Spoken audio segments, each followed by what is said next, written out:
আজ সকালে দক্ষিণ লেবাননের উদাইশে শহরের কাছে হিজবুল্লাহ এবং ইসরায়েলি সেনাদের মুখোমুখি সংঘর্ষ হয়েছে এবং হিজবুল্লাহ ইসরায়েলি সেনাদের পিছু হটাতে বাধ্য করেছে।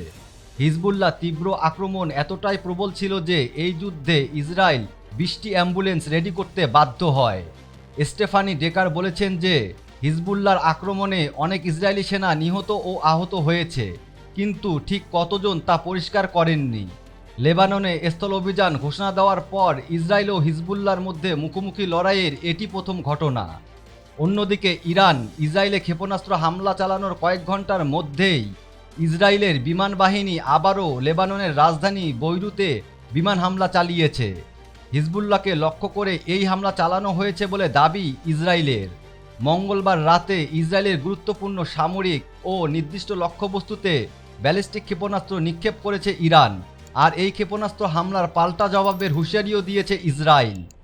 এদিকে ইরান বলছে গাজা ও লেবাননে হামলা, সেই সাথে হামাস, হিজবুল্লাহ এবং ইসলামিক রেভলিউশনারি গার্ডের কমান্ডারদের হত্যার প্রতিশোধ হিসাবে এ হামলা চালানো হয়। ইরান হুঁশিয়ারি দিয়ে আরও বলেছে যে ইসরায়েল যদি পাল্টা হামলা চালায় তাহলে ইসরায়েলের সব অবকাঠামোর উপর ক্ষেপণাস্ত্র হামলা চালানো হবে। অপরদিকে আল জাজিরা জানিয়েছে যে গাজার পূর্ব খান ইউনিসে ইসরায়েলি বাহিনীর কয়েক ঘন্টা ধরে চলা একটি স্থল অভিযান শেষে 30 জনেরও বেশি মৃতদেহ উদ্ধার করেছে উদ্ধারকর্মীরা।